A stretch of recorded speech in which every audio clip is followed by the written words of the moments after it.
morning. Good morning, everybody. I just want to welcome everybody to today's Coffee with the Board. We are trying something different and bringing Coffee with the Board to our temporary firehouse, so that way you have an opportunity to take a tour and kind of see some things that are happening here, and also give us your feedback and your ideas about the future of this building moving forward. So I'd like to call this Coffee to Board with order at 9:07. And before we get started, I'd like to recognize some of our distinguished guests here today. We have a previous village trustee, Cheryl Tucker. All right. We also have our previous village presidents, Al Bultheis and Nick Kazone. So thank you. What I'm going to do is I'm going to go ahead and open this up so that way Manager Rivas can get started. Okay, well, thank you. My name is Mike Rivas. For those who don't know, I'm the village manager in Villa Park. And this meeting, what this is hope, is what this meeting's about. And it's a rare opportunity because, as you know, Villa Park is so landlocked. And a lot of the government buildings that we work out of are so old, antiquated, and we're kind of in each other's space. So if you are claustrophobic in any way, it's very difficult to work for the village, is what I'm trying to tell you. We have a situation where the board has approved and allowed us to renovate Station 81 and Station 82. And this building, what it's become, has become a temporary firehouse. But as the firefighters came in, they said, whoa, wait a minute. This is a lot of space. This is a cool space. And so what this meeting is going to be about is having the public interact with us, throw out some ideas, throw out some thoughts about, does this become a permanent space for the firefighters? What do we do at Station 82, which has no space for the workers that are there? So I welcome you. I thank you. I don't want to be too long-winded because I know we have a lot to do today. So again, thank you for coming. And now I'd like to introduce, if you're ready, Chief Steve Stapleton. All right. First of all, welcome. For those of you who don't know me, my name is Steve Stapleton. I'm the fire chief here with the Villa Park Fire Department. I've been here almost 29 years. This was my first job. Worked myself up through the ranks. I was the deputy chief for the previous 12 years, moved up to acting chief in 2022, and then tested for the chief job appointed in 2023. So one thing in my 29-year career, and all the hundreds of classes that I've taken, something always stuck in my head. You don't know where you're going unless you know where you came from. So with that, I just wanted to bring everyone up to speed and why are we here at this point in time right now. So when I became acting chief in 2022, when our previous fire chief retired, one of the first things that I approached the village manager, previous village manager on was, we need to do something with the fire department, all right? We have a retention and recruitment problem. We have people retiring early. We have people coming and then leaving to go to other places. And what is it? Is it the pay? Is it our facilities? Is it our equipment? Is it our reputation? All of those matter, okay? Especially in these times where we don't have the hundreds of firefighter paramedics that want to go into this field. It's a small group now, right? And again, like I said at previous board meetings, if we can't get them to stay longer, all right, I'm having trouble getting them on this end of coming up, okay? So with that is, I said, here's the most important thing is, I only have one shower at each fire station. These two fire stations, Station 81, which is by the high school, 1440 South Ardmore, was built in 1967. And, I'm sorry, 1975. Station 82 at 102 West Plymouth was built in 1967. They were built as, in the day, a paid-on-call fire station. And what is paid-on-call? That is where, when the bell went off, people came in from their jobs or from home, then they manned the rigs, and then they went out. As time progressed and the fire service evolved, we're due EMS, that type of model doesn't really work anymore, all right? When seconds count, you need them now. When you call 911, you need someone there. If your house is on fire, you have a medical emergency, someone is in cardiac arrest, you need them there within minutes. can't wait for them to come in, man the rig, and then go out. Right? So with that, we tried to do the best with what we could do with what we had. Right? The one shower just really wasn't working, especially when you have 4 or 5 firefighters coming back from the fire, and they all have to wait to get all of that cancerous smoke and chemicals off of their body as quickly as possible. It wasn't going to work. So we approached, I approached the village manager. He allowed me to bring it to the village board to say, can we invest some money, do some type of assessment to see if we can even fit showers in the fire stations. So that started the process back in 2023 of, well, let's do some facility condition assessments through all the village buildings, right? Because all of them need work. So what we did is, they did all the village buildings, and in January of 2024, we did a Station 81 and Station 82 space assessment of what space are we utilizing it properly now, and what do we need not only to act as a modern fire station now, but for the future planning. So when that was all done, we started building up the floor plans and the programming space. We worked with the architect on it. Station 81 was difficult, but it's a smaller station, and the problem is it was like an onion. Once we started digging into the problems of the deferred maintenance on the building, there was issues. It started off as first just putting 3 bathrooms in the center of the building, because eventually we were always most likely going to have to put an addition on just to fit the firefighters that are there now. And then the HVAC system had mold throughout the entire, I'm talking horrible mold. It had to be remediated. With that, the entire ceiling had to come down. Now this project was getting bigger and bigger. The HVAC system reached the end of its life expectancy. The boiler had to be replaced. So if we combine all of these projects into one, we can probably get the best price, and that's what we did. So Station 81 and Station 82 wanted to be done at the same time to get the best price possible. Well, we were always going to either move into trailers at Station 81, or they can do the construction while they're still there. It would be difficult, but it would be something we could do. Well, when everything happened with the HVAC mold system that had to be replaced, the boiler, the bay floor, we couldn't just fix the concrete. Once you touch it, you have to bring it up to code. Now we actually basically had to tear out the entire bay floor to redo. And I don't know if anyone's been at the bay at Station 81, but it was all crumbled and cracked and needed to be redone. Well, that left us the option of, well, we can't stay in the firehouse while they're doing this. So we looked at every option. We looked at, well, can we put trailers out there? Well, there's no place to put the rigs. We can't leave the rigs outside. All right, is there anywhere on Home Avenue, that the village-owned building, that we can move into? And there wasn't. We used to have a fire station on Home Avenue, but that was taken over about 15 years ago, and it's a storage right now, but our rigs would not fit inside there anymore. I even drove around to commercial places. I went to the Secretary of State's office to see if maybe we could rent space inside there to keep our rigs. It wasn't. And it's not like we can rent a hotel room at Motel 6, because I can't leave the rigs outside, right? So the only option was, well, a new recreation center was happening, was what if we built this as a temporary fire station, and then possibly the village can use it in the future for some type of storage, because we're going to be putting these bay doors in and everything.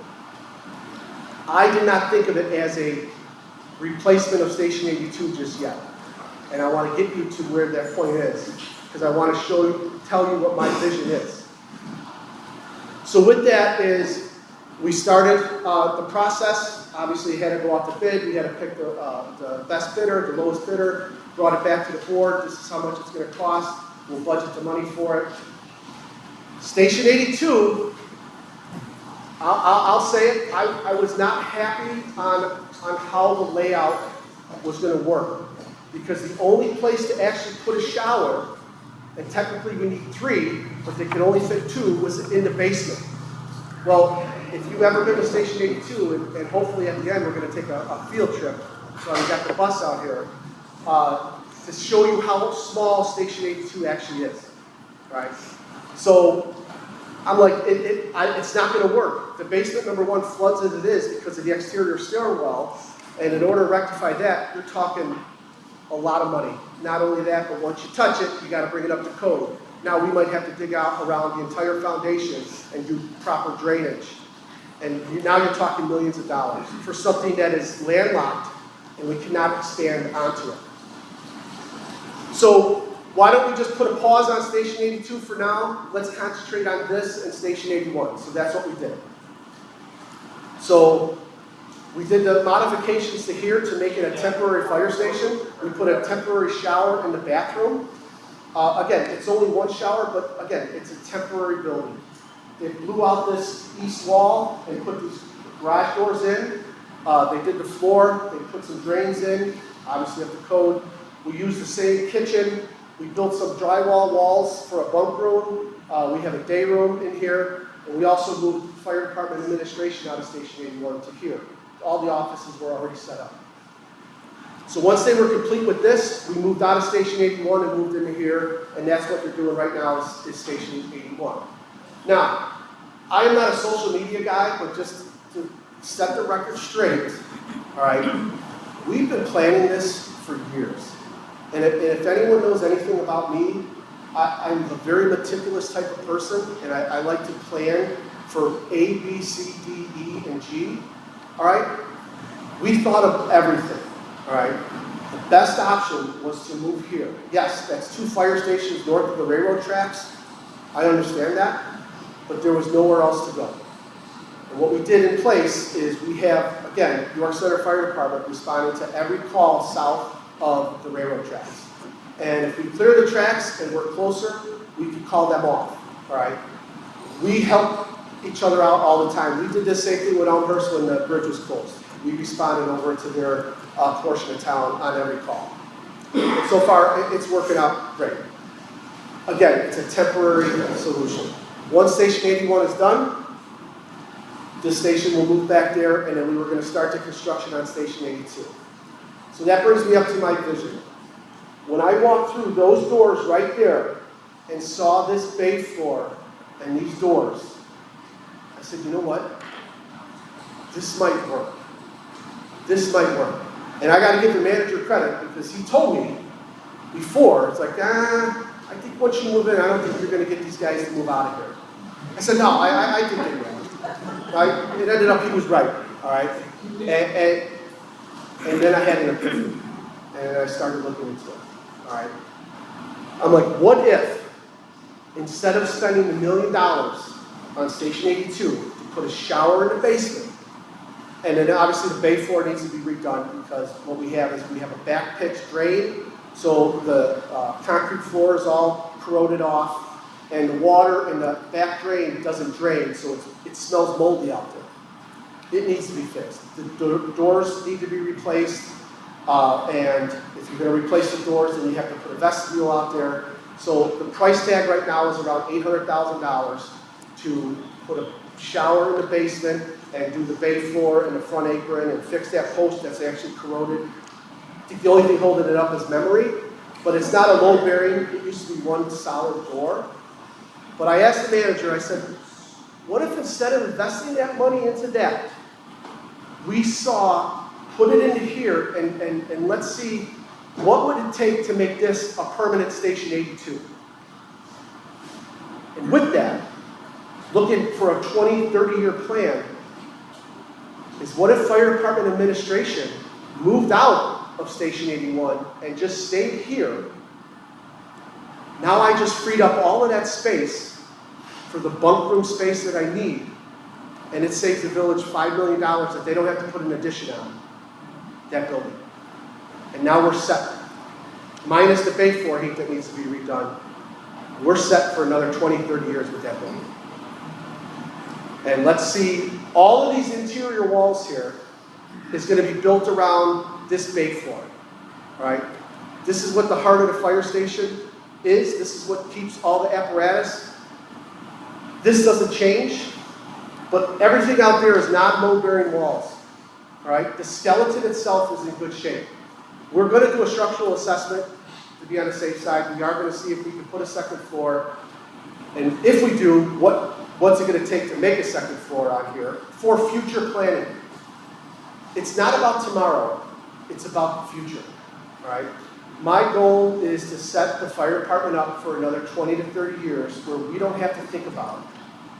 And also to save the village money that they can actually put, and I'm not talking a little amount of money, I'm talking millions of dollars in savings.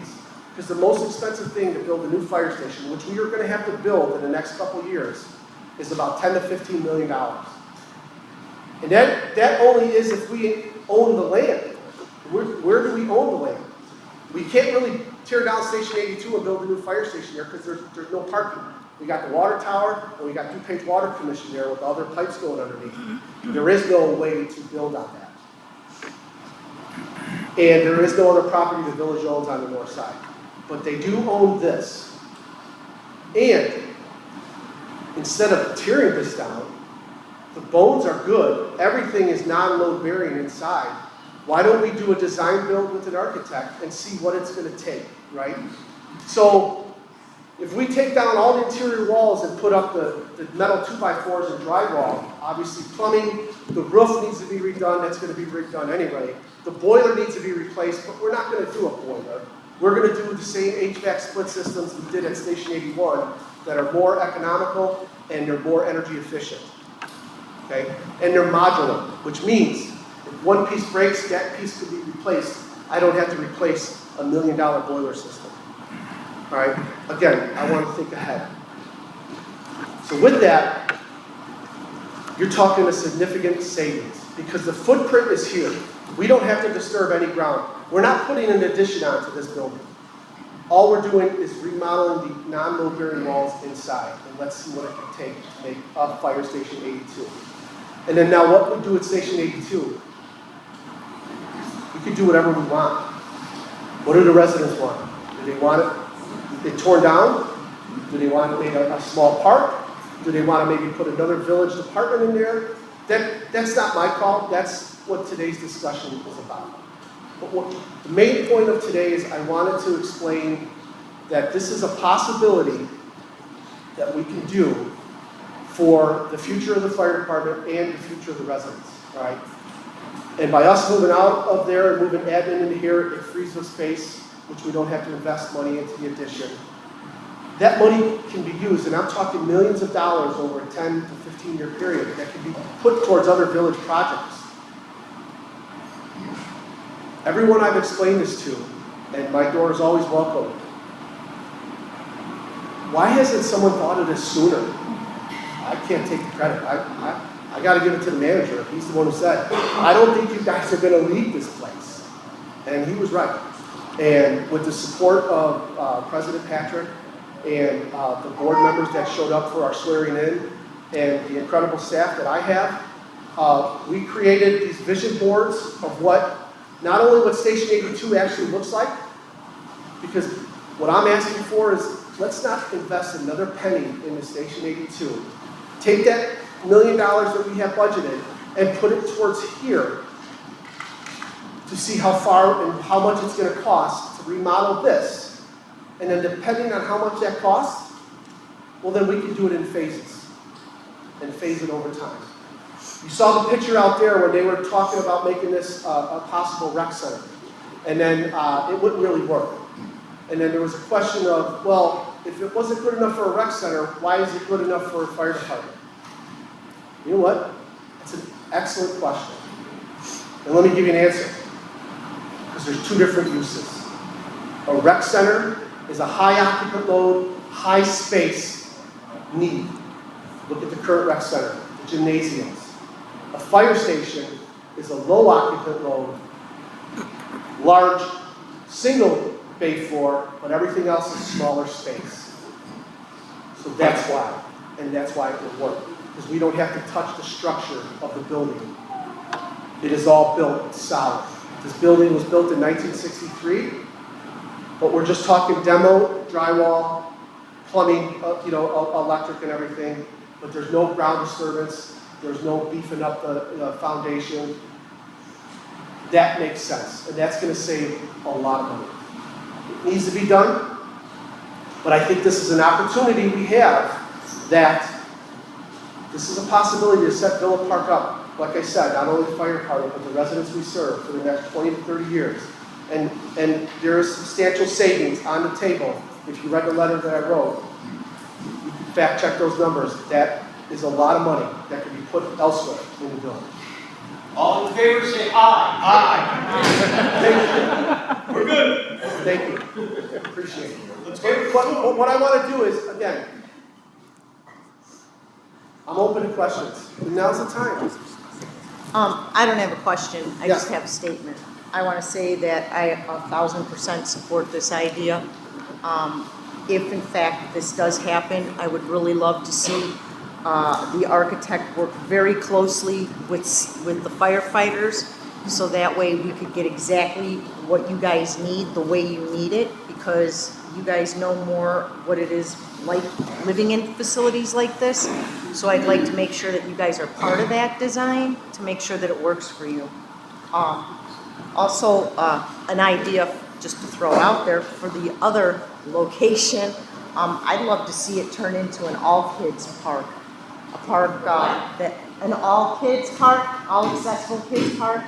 I think that would be a really ideal spot for it. It's close to the school, just something to throw out as an idea. But I'm 100% supportive of this. Oh, very quickly. So what Chief Steve is saying, in 30 years, we're going to have the same meeting. We'll be the same players. Everybody come here in 30 years, and we'll have another meeting. Two, we promise not to hit the fire department with an eviction notice from the village.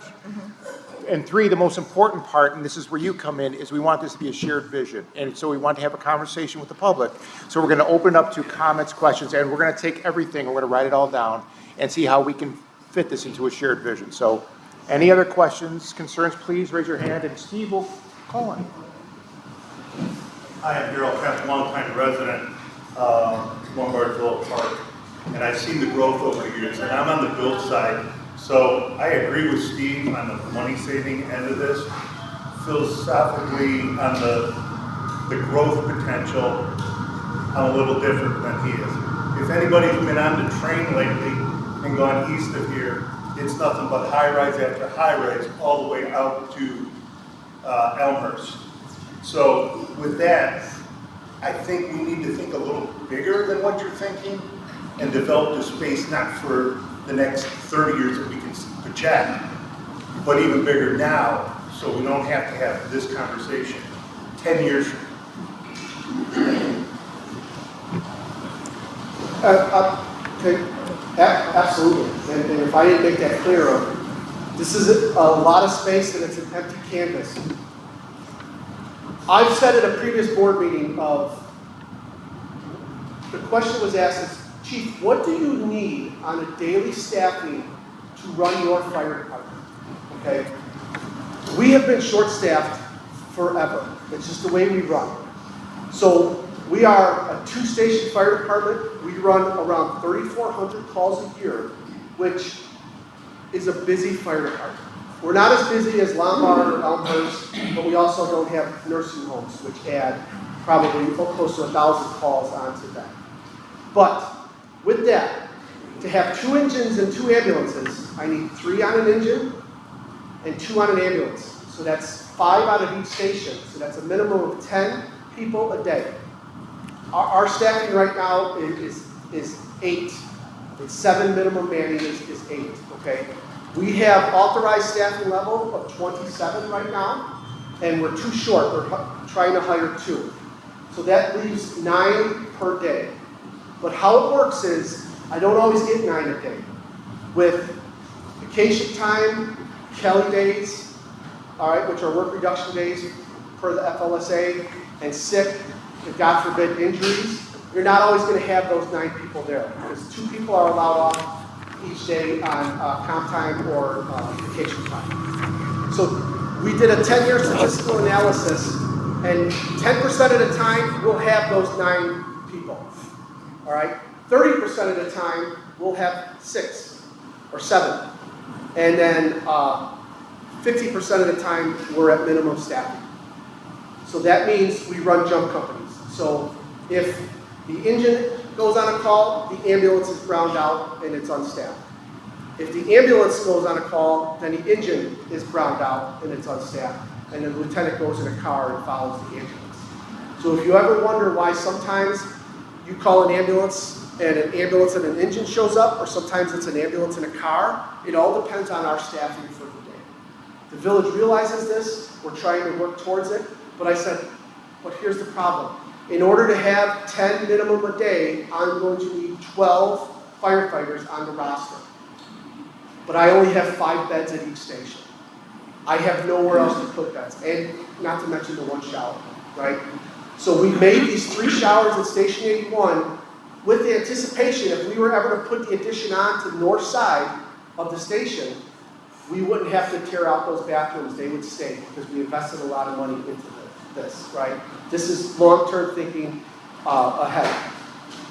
Well, with this move in here, now, like I said, that's saying we don't have to put an addition on, because now I can fit the proper bunks I need for the future. I am not saying we're going to hire 12 firefighters today.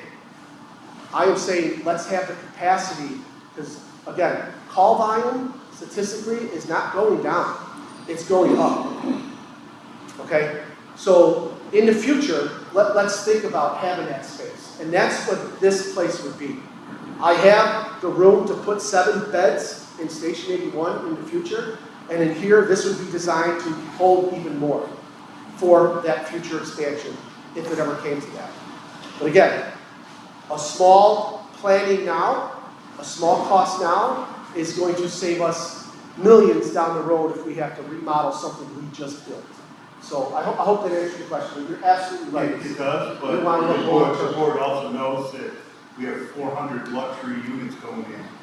I mean, this is gonna happen overnight, and then potentially 800 more people right in our little village. You do a couple more of those going down the track, you are gonna be understaffed, and you have to look to that to increase our numbers. Correct. And again, the village board, I'm so thankful for them, and the previous village board for allowing us to hire the additional firefighters. Is, if you remember, we put a halt on hiring the additional 3 until next year. Because when I asked for the 3 additional, I wanted to bring a funding source for it, which is going to be the ambulance billing down the road. Okay, so we are going to revisit that in our 27 budget, and I still believe I have the support of the village board to think of that long-term option of hiring those additional firefighters. So yes, I understand what you're saying, and this board, if any board, is definitely looking towards the future. So, did you have a? Yeah, I have a couple of people that live on this street that weren't able to show up, but they wanted me to make it known that even before we started discussing this and you guys moved here, they had called me up and said, can we keep them there? They feel a lot safer with you guys here, and according to them, the teenagers who used to lurk around have stopped doing that. So they feel a lot safer because of that. So they wanted that to just be known and said. Thank you for sharing that. Just a statement. My name is Al Gorski. I'm retired fire and police commissioner from Villa Park 7 years, and retired law enforcement supervisor, not from the village.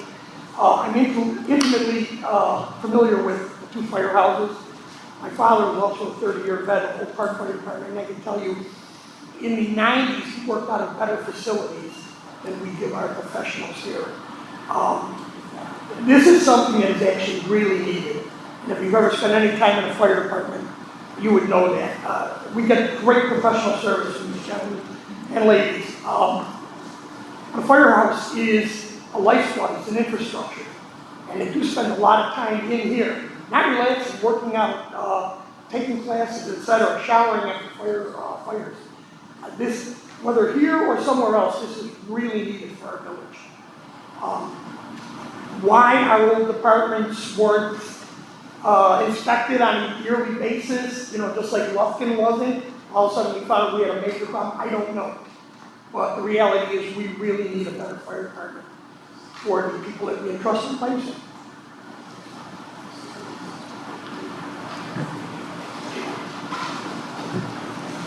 Does anyone have anything? Yeah, I just wondered if you guys had gone to neighboring fire departments to see what their facilities are, what they liked about what they had, what they thought they needed, and also maybe done exit interviews with people who have left. Why did you leave? Why weren't you happy here? What are you getting somewhere else that you weren't getting here? Yes, yes, yes, and yes. So we have, and Let me guess, one shower. it's a mixed emotion, because it's like, it's so nice here, I don't want to leave. And then I go back. Not that the Villa Park's horrible, please, that's not what I'm saying, but it's, yes, we have visited fire stations, and again, what mistakes did you guys make, or what would you have done different, this and that? But we have looked, and some of these pictures are fire stations actually around here that we visited for this particular instance. And the other question is, we did do exit out interviews, okay? So, there's a saying that, you know, some people just don't understand this generation, right? My philosophy is, it's not that we don't understand them, we just don't know how to communicate with them. Their brain processes so fast. I am not a technological guy, so, and they make fun of me for it, and that's fine. I don't have any social media.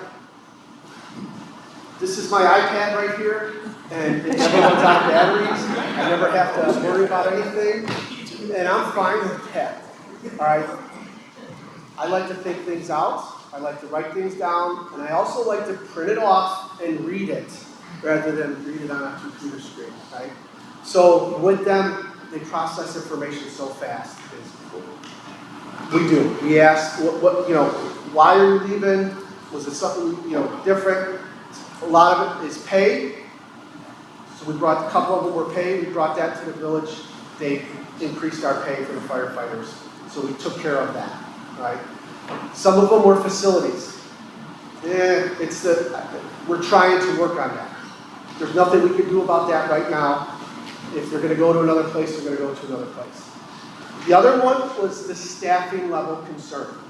Was, you know, if I come here and I'm going to be on an ambulance for the rest of my career, I'll never have a chance to go on and rotate off to the engine, okay? Like most fire departments, they have a rotation basis, is because we don't have the staffing to staff both, right? We do the jump company, which means, and I've been there, when you come back from a fire, you're beat up, and then now you got to go right back out on the ambulance call in your dirty fire gear, walking through someone's house, and that's what we have to do. Is when you call 911, we have to show up, right? So with that is we're trying again to address those concerns too. But yes, and then there are some that are just leave the fire service altogether, and they're like, this is not for me. And that's fine. I'd rather know now than when we're crawling down a hallway trying to rescue a child and be locked up. All right, so thank you for those questions, though. I have a question. I mean, will you be using the whole footprint of this building? I mean, everything down here and back over here? And then So- also, what's going to happen with the skate park and the playground out here? So the vision, and I have it on one of the vision boards out there, is, so the way that the layout is now, we have half of the parking lot because our engines come out this way and they go around and go out Iowa. It's not ideal, but it'll work. All right, we wanted to give half of the parking lot for the amenities surrounding, but one of the proposals long term is, when they were doing the possible rec center here, they came up with an idea of putting an access drive out to Addison Road and putting another parking lot on that side. I asked if we can, in the future, move the top lot over to the other side. Skate park wouldn't be touched, it would always stay there. But we would put our vehicle parking that's out there now back here, which frees up some extra space there. We would still need half the parking lot, but we would have two ways to get out. We could go out to Addison Road, or we could still go out to Iowa. I really don't want to cut off the Iowa Street to go out, again, because instead of going all around the Addison Road and come around, we can cut right out there. It's always good to have 2 ways out of the fire station, right? Especially if there's something that happens. Pardon? Which house are you gonna knock down? There is no house to go out. We have the room with the village-owned property, all right, to put a drive down where the sidewalk is and still have a sidewalk and have access in and out from Addison Road. Which means if we put the parking lot on that other side, we're gonna lose a small soccer field, yes. But the skate park in the top lot will not be touched. People can park right there and walk right to both of those amenities. That's gonna be untouched. Would we use this entire footprint? We would use the majority of it because we would have a community training room on that side, but then there is a significant portion of that building that is for future use. Can we use it? Possibly in the future for future growth, but that's what a design build would decide, and what is actually needed, right? If we don't need it, we're not gonna use it. If we need it, then we'll come up with a good use for it. So the buildings will remain the same then? The footprint will remain the same, and that's where the cost savings comes in, right? Obviously, the asphalt's gonna be redone, the roof needs to be redone, the HVAC system needs to be redone, the water pipes need to be redone. But everything bone-wise, structurally, I believe is sound. We are gonna do the structural assessment just to be on the safe side. But from what the minor assessment that they did when they made this a temporary fire station, it was built solid. So. I agree. I think our fire stations right now are really, for what the modern firefighter needs, are really in bad shape. I agree. Taking over this is probably a really good idea. But one thing that I think residents are going to be having difficulty with is when we built the rec center, the idea was this is going to come down green space. Now we're not getting green space, and for your future plans, it looks like we're going to need more green space. So I think that's going to be a hard sell to our residents because we get very limited green space, so whatever gets done at 82 should definitely have, I know the team was saying about some kind of park there, which I agree 100%. We need to add green space, I'll take it away. I think that'll be the hardest sell to our residents. And thank you for bringing that up, and I'm glad you did, because here is what I would say is, it's not about tomorrow. It's not about tomorrow's green space. It is about, we would need to build a new fire station in the next couple of years for, again, $10 to $15 million. And we would have to purchase land to do it also, which would be an additional cost. If we build here, yes, they would lose some of the green space, but the significant amount of savings that they would have from us doing this could be put towards other village projects. And it's kind of a wash. Do you want the green space, or do we want $10 million to put towards a pool, put towards a community project? That is what I'm putting on the table. There's some significant savings here. So yes, that is an absolutely valid question, and that's something I would like to hear your thoughts on. Is, well, that's the trade-off, is the savings that we're going to have versus the green space. Because we're not going to get this opportunity again. I agree, though. I think this is an ideal spot, especially when you're talking 10, 20, 30 years. I know, I think, we've talked, eventually if we do get a underpass about going to one station, which would save a lot, it would be an ideal station for that. Again, 20, 30 years down the road. Absolutely. You did. I see where you're talking about the green space and whatnot. I don't really see that being a problem for the residents. I think that the residents will kind of look at it, or at least I, from a resident standpoint, will look at it more of safety versus green space. You know, I think that safety should be our top priority. I'm sure everybody agrees with that. But that's kind of how, as a resident, I would see it, is giving up the green space here for like a park or something, you know, that's why I suggested like doing a park over there. It's just a couple blocks away. It's not as big of a spot, but it's a spot, you know what I mean? And it could accommodate children of all needs as well. So I think that the residents will see that this is something that we need for safety as well, and I think it wouldn't be hard to sell to them at all, hopefully. I'm all for it. I am a resident here that uses this park. When you say top park, you just the top side or the whole playground? The whole playground To be moved? to be moved. Okay. All right, it was an OSLAD grant, so we can't get rid of it. We don't want to get rid of it. All right, because I believe there was a social media comment, which I actually had it framed, framed in my office. Did you guys see this where, hey, Yes. at least the firemen now get a playground? I love it. I have it actually framed in my office, but it would just be moved. No, yeah, I emailed it right to Yeah. My concern would be an access for residents on this side to get to that park.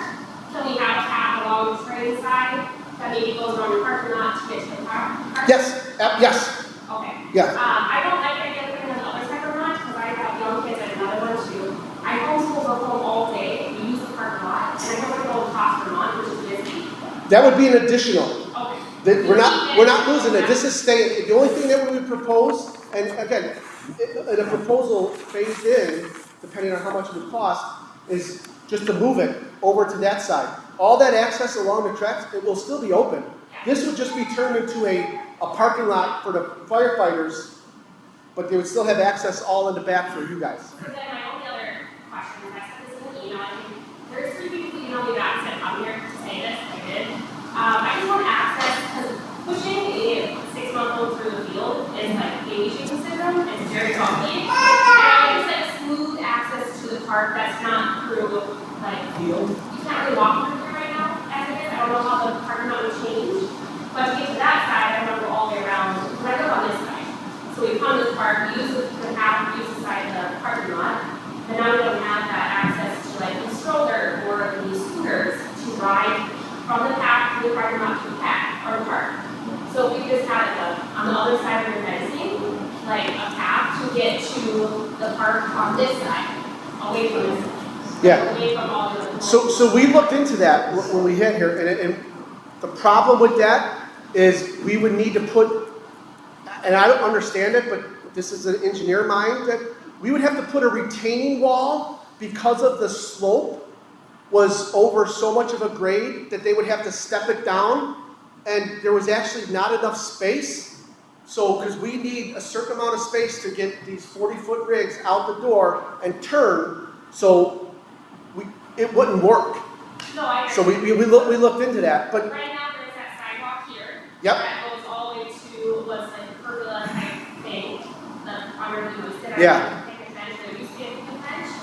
And so there would be a path of some sort, not have that, there's already a sidewalk here, like here on the corner. Just Yeah. bend it to where the top lot would be. and the reason why we blocked this off was because I'm safety reasons. Yeah, no, absolutely, I agree, I thought, Yeah. the first thing was like, how are we gonna have that? You guys did right there. Yeah. My thought is if we move the top part, move the playground, that becomes the parking lot. On the outside of the parking lot, there could be a path to get out to the Sure. sidewalk. Yeah. Absolutely. Yeah. Okay, that's all. No, that's great. Thank you for that. Thank you.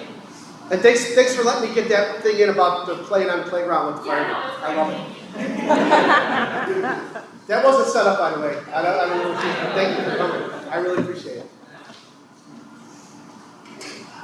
I've already toured this, and I brought up the parking because the fields over here, a lot of people use the fields and summer baseball and football and everything going on.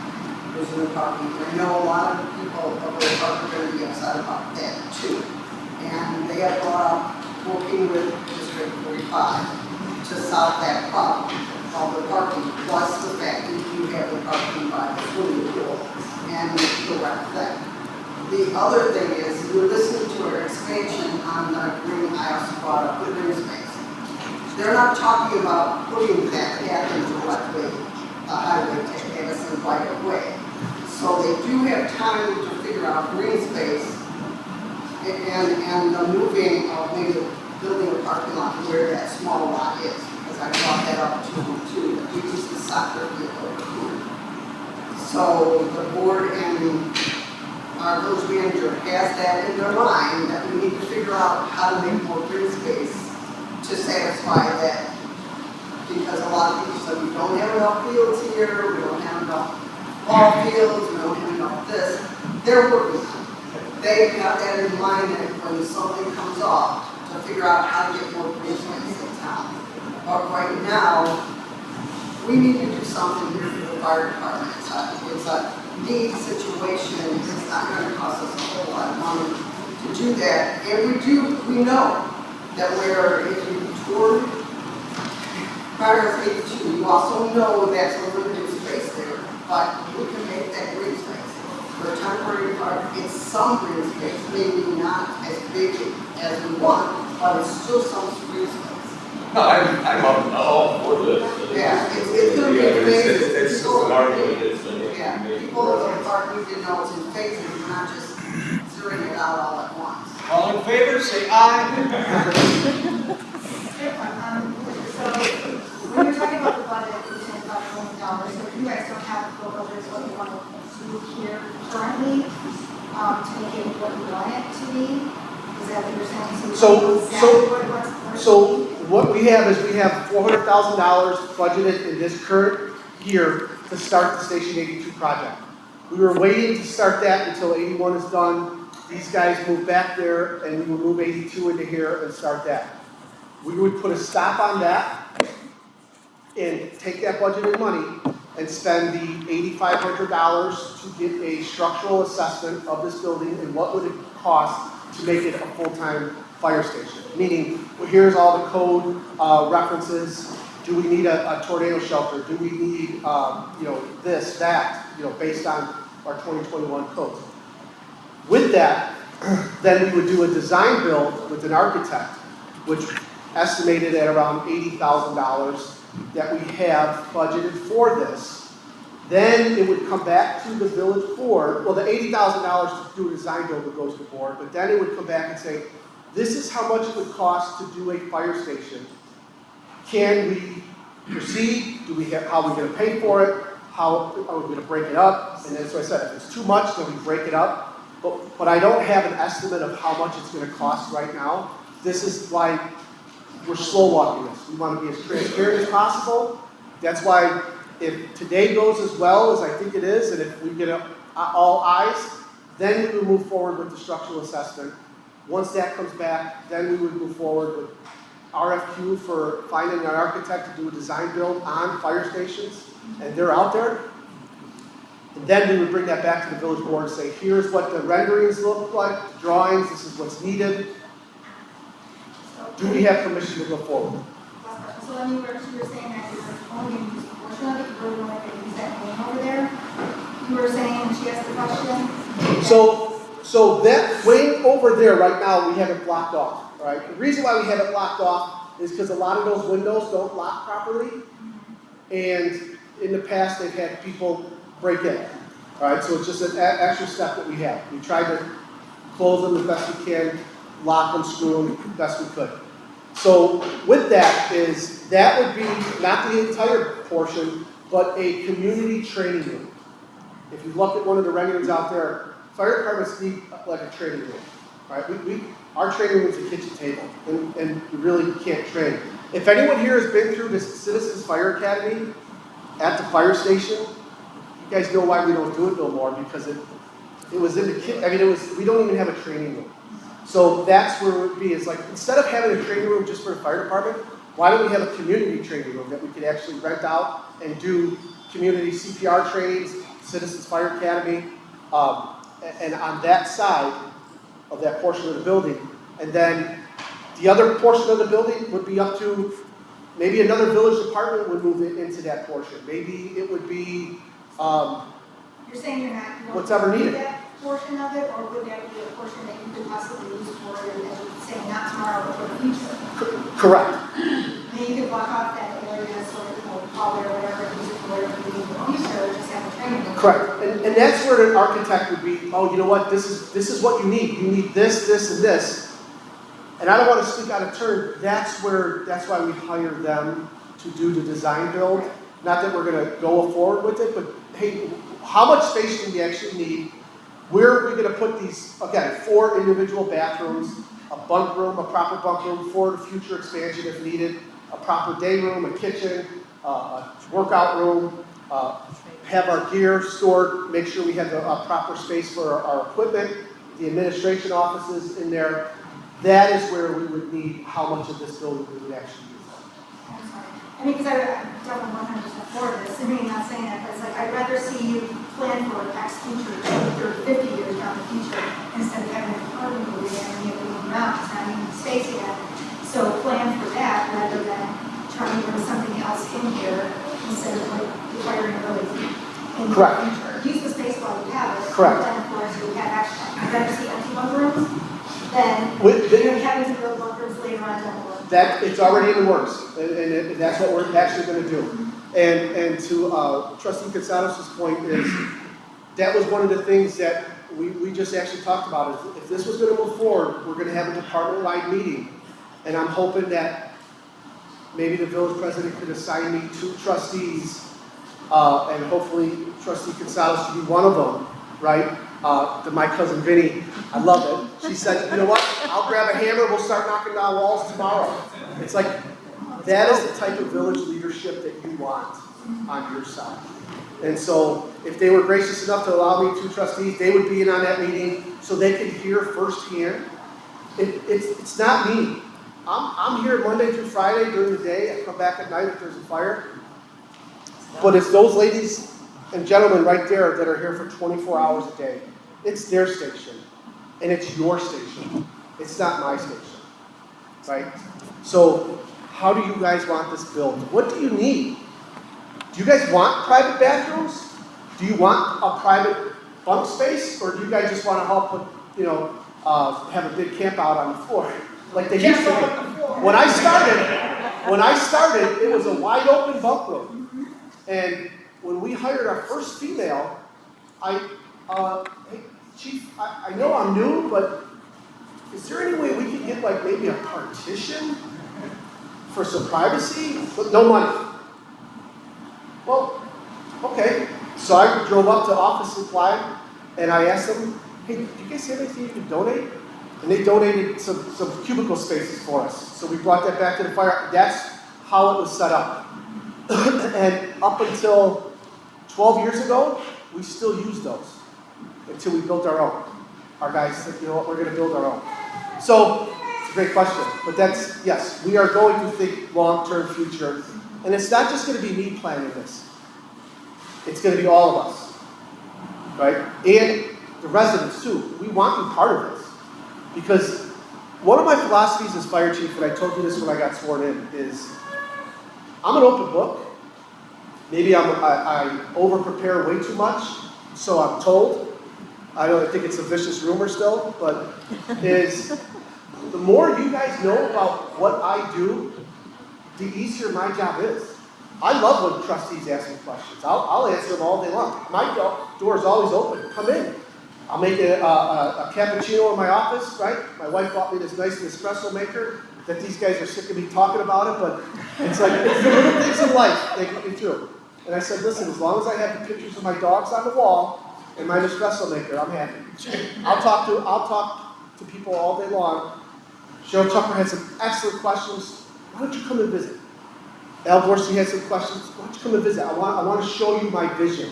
I want you to walk through this door and say, oh my God, this is going to work. Even though the manager told me that, but I didn't listen to him. But thank you for that. But I hope I answered your question. Did I? Okay.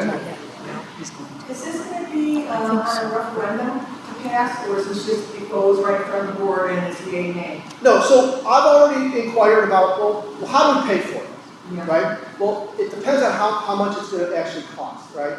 But there's something that is, I believe we can do a debt service on it, right? As long as we have a dedicated funding source for this project and to take out a 20 or 30-year debt service on it, as long as we have that dedicated funding source to pay it off every year, we could possibly do that. Now, I don't want to speak out of turn on that. This was just, again, preliminary stages, but that is where, well, let's see how much it's gonna cost, and then we can determine, oh yeah, we can budget for that over a couple years, we could phase it in, or, oh, wow, we could just cover that in one budget cycle. That is unknown. I doubt it will go for a referendum. We're not building a new station. We built a new station, absolutely. But we will see when we get there. When I came here today, I had 2 questions I wanted to ask and answer, and 1 comment. And I thank the trustee for answering one of my questions. I was wondering about the residents who live in Iowa, what their response has been. It's kind of good to hear that, and no objection to it, so that's good. The other one was, you've answered partly, is what are you going to do with the rest of this building? And that all seems to be pretty, you answered it pretty well, but still it's a little, we'll see what happens. No, well, they're not going to rent you a room. Anyway, so, the other thing, maybe so, as soon as I heard that we had a new rec center and this building was going to be available, it was obviously that it was a great opportunity for us to move over here with the fire department, remodel Station 81. But then, when I hear you guys talk more about remodeling the other 82, well, that just doesn't make any sense. You need more room. It has been obviously for many years, talking with the chief and the commissions, that this is your answer. And it's an opportunity that we won't come up again. So we can't let that pass by. You've already spent a lot of money in here to make it accommodate the equipment. Do you have any idea, sort of, how much more it's going to take to finish, to make this more work well for everything? Gives you the room you need. It just, in the long run, it's a no-brainer. This is the way to go. And we'll save in the long run. But sooner or later, you're going to need a bigger place. The 2 stations you have just aren't going to cut the luster. And here it is. I don't know how much you spent on the doors and you're modeling, bringing this up right now. It wasn't cheap, but it's already invested. So it's done. So it just solves all our problems by doing it here. Thank you. Steve, who parked that bad boy? This thing? Yeah. It's a Jenga piece. And here's why, right?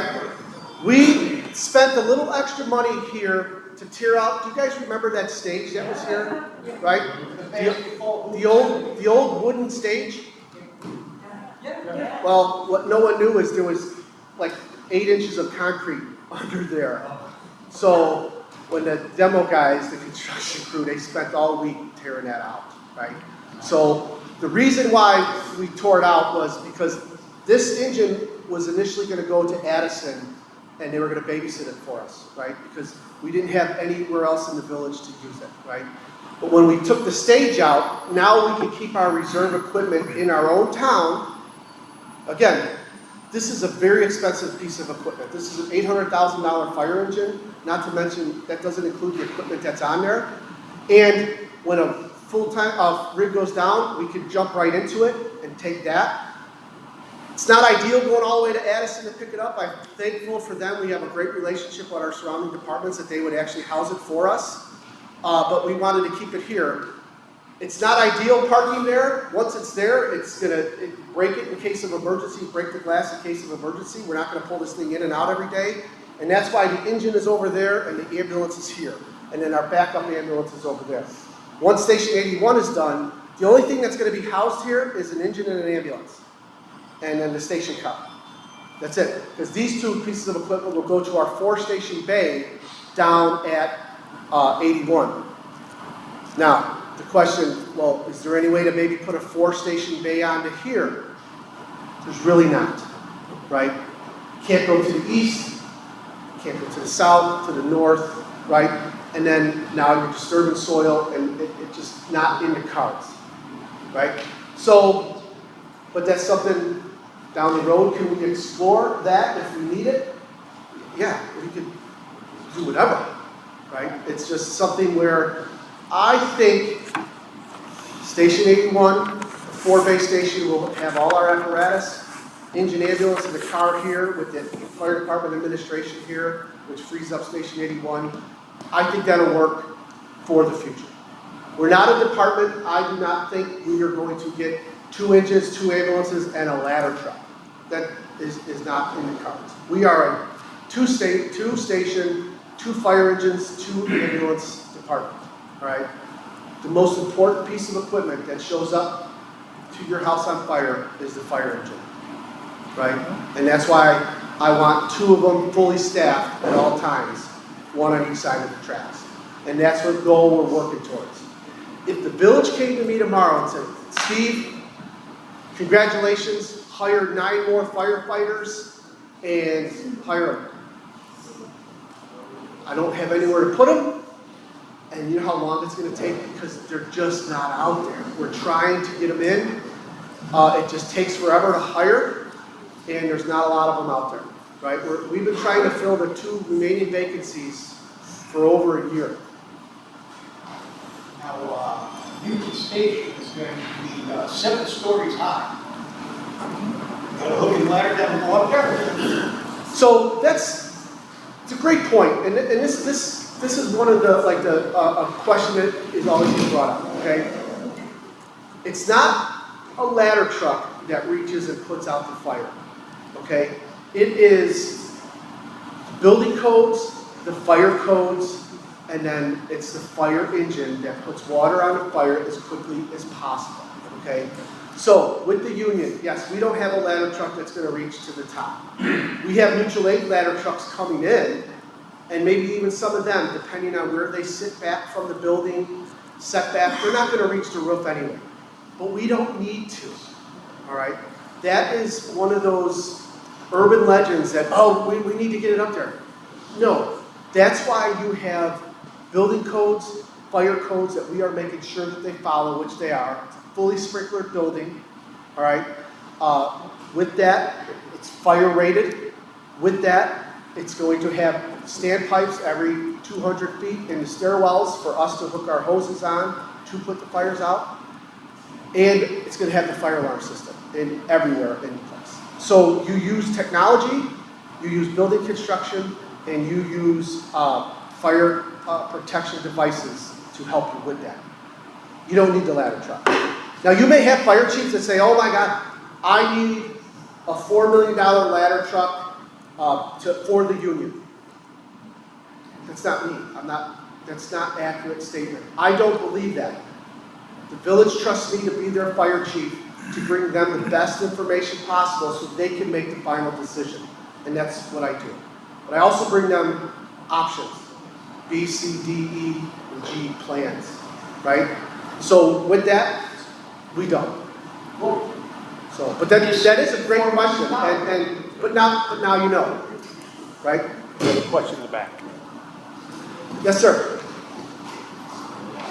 Good morning. My name is Jim Luker. I also am a former fire and police commissioner. For about 20 years ago, I remember a young firefighter interviewing for lieutenant, and I think some of these gentlemen were part of that interview. We have known that Villa Park Fire Department has lived within its means for the last 30 years. They've acted their best to act within the constraints of municipal finance, which is always a challenge.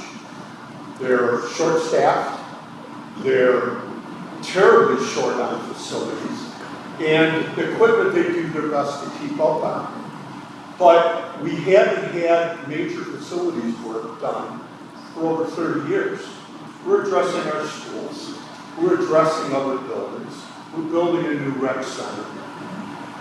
And now we're talking about planning 10, 20, 30, 50 years ahead. They've been planning for 20 years. They've been discussing this for 20 years. They've been networking with village officials and residents for 20 years. It's time to get moving on getting our facilities upgraded. This building is a gift. Is an absolute gift to take the load off of our community, because our community is getting older, the buildings are getting bigger, we already heard the ambulance calls are overbearing. It's going to get worse. So why not have a facility? Why not upgrade to the training facilities that we need to meet modern specifications? And I respect green space. I respect talk about new equipment, or if the ladders can reach the top or whatever. We need to focus on getting these facilities in line to what our community needs are right now and then for the next one. Thank you. What is the estimated cost of demolition of 82? We haven't even got that far. Again, this is the first step. This is all conceptual. The other question is, for the union, can they consider exterior fire escapes? They're not needed per the fire code because the interior stairwells are fire rated. All right. So again, with a fully sprinklered building, all right, there's different. I don't want to get too much in the weeds, but there's a sprinkler for commercial buildings. There's a sprinkler for residential units up to 4 stories, and then there's house sprinkler systems. All right. A house sprinkler system is not going to save your home from a fire. It is designed to get you to get out. A 13R, a residential up to 4 stories, is not, again, sprinklers all over the place. It's designed to get you out of the building. A 13 commercial rated, that's what the union's going to be built as, is sprinklers everywhere. Okay? So with the stairwells is, if you ever notice, the stairwells are built with their shear walls, and it is its own entity, own structure within a structure. All right? Just like elevator pits. They're their own structure within a structure. Those are called shear walls. All right? Everything can burn outside of it, and it falls off. It doesn't take that main stairwell down. One more question. Yep. At the union, electric cars, are they going to be well parked in the building? Yes. So we brought up that concern is, and I'm not going to, it's no secret. I'm afraid of lithium-ion cars. Okay, it's a concern, right? And I'll be honest, a fireman got afraid of it. No, it concerns me, right? So we asked them to put the charging stations near the exits, because what a good tactic to do is if they do catch on fire, there's a thermal runaway, we tow them out of there and let them burn in the street. Because we don't have enough water to put on them to actually put them out. No. You need tens of thousands of gallons, and I think it just burns itself out. If you think of what lithium-ion is, again, it's a combustible metal. This is lithium-ion, it's a sheet, and there's thousands of sheets together, right? So if you pierce 2 sheets together, you create that your thermal runaway, and that's what creates its own heat, and it has its own oxidation, right? Fire needs 3 things: fuel, heat, and oxygen, right? What's the fuel source? It's the metal, combustible metal. What's the heat? It's self-heat, it's endothermic, it's taking heat in, and then it's producing heat out, right? And then it's just gonna burn until it consumes the entire vehicle. Most fire departments throughout the country, they are basically buying dumpsters and just putting them in a dumpster and letting them burn. We actually told our towing place, you need to build like put those concrete barriers like we have on the parking lot in the back of your storage yard. And if you have a vehicle, a battery vehicle, you put it there in case it does combust. Because we've had them start on fire days later. But we get there right away where we can actually put it out. I think it was like a Hyundai Prius that was, which wasn't one of these Tesla big batteries that weigh 6,000 pounds. Yes, that is a concern, but that is being addressed. Again, it's a 3-hour rated structure, reinforced concrete structure that is fully sprinkled for that. But that's what they're doing. Huh? Yeah. Jen, did you have a question? Yeah.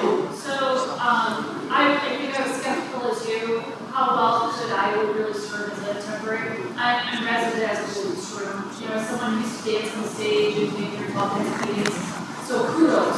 I appreciate that Little Park has always been able to recycle our assets in new ways to help breathe new life into things. The sleeping bays though are gonna be down the swing, right? Correct. Okay, so it's been before winter, quiet, and as someone who's been in this facility when that park is full scale, I am concerned about the firefighters being able to get their rest during the day, when that is overloaded with all the kids tapping on windows and doing all that other fun stuff. So I'm hoping someone's been able to address or help them with that, because when I think about fire stations around us or that I visited, there's not a lot of multi-use happening on that property. It's usually, it's the fire station and maybe residential or industrial and things like that. I appreciate the skate park still being available, because that was, it is a gem of Villa Park. I am also concerned with the amount of calls to help people who use the skate park and get injured and things like that. And I don't know, because we're already short, is there someone, because they're going to expect first aid, right here versus having somebody from Station 2 come and help. So I'm hoping, that's in there. I love the idea of having more training facilities and opportunities, so I don't know if, District 88 is all big about career opportunities. So if there could be a stronger partnership with kids who want to get into fire sciences, EMT, with COE, there seems to be more grants for those types of things available. If we could be a beacon, especially between Aston and Villa Park, to help encourage the firefighters and the paramedics of tomorrow, maybe that could help solve our shortage, because we have a tendency to grow our own. So it'd be a great, win-win, I hope, long-term for us to do that. That's a great point. And when Representative Caston came to visit the fire station, it's one of the things I asked him. I said, I'm not really sure who you are, but you seem like you could get some things done. Can you lower the age to be a firefighter to 18 instead of 21? Is that a federal? And he said, no, that's an Illinois law, right? But that is actually a law that's been proposed to drop it to 18, because you have to be 18 to be a paramedic. Why do you have to wait till you're 21? I can see 21 being a police officer carrying a gun, but I'll be honest, I don't need a college-educated person for this job. I need someone that, again, is mechanically inclined, is a problem solver, and we'll teach them everything else. Okay? A degree is fine. I'm not putting down college or anything like that. But why can't we get them out of high school when they're 18? And that's a law that's actually proposed, that they're working on it. I've talked to Dr. Berganetti about it, and it's one of the things that's like, man, I would love to do something like that. We don't have a training program right now with that, because we don't have the staff or we don't have the facilities. Jen, last week I actually met with the president of COD, and they have been engaging local communities to find out where they could help as well. And some of the opportunities is space. Do we have space for them? But there is money, like you're saying, in which if we have the space, they might be able to help us create some of those classrooms or a shared community space for training like this. So that's something that I'll look into. And maybe the old station 82 is the bullet line. Maybe that could be, as more of a training opportunity versus a manned station or, full tear down or something. I don't really know. But, and I always thought, you kind of were an EMT, you kind of, a little training on the job, you get to see a little bit more about it, and then when you get a little bit more maturity, and maybe get a little funk out of you, 21, okay, maybe you're a little bit more ready to be able to handle all that comes with being a full-on firefighter. So, but again, that's not my world, I just live adjacent to it. But again, I would like to have more opportunities, because I know there's people who want to do it, but finding the programs that they can get into, finding spaces, those career opportunities, those seem to be our limiting factor right now. So if we have training facilities, let's go for them. Yeah. And with that, I'm not always shy about recruiting, so if any one of you guys want to be a firefighter paramedic, come and see me afterward. I'll show you my deputy chief operations. He'll show you how to get the process started. All right, what we're going to do is we're going to start to wrap it up before we go into the tour for everybody. Are there any last questions before we start the tour? All right, seeing none, I'm going to go ahead and close out this meeting, and feel free to go on a tour of the building with the chief. So we're going to close this meeting out at 10:25 a.m. Thank you for coming, everybody.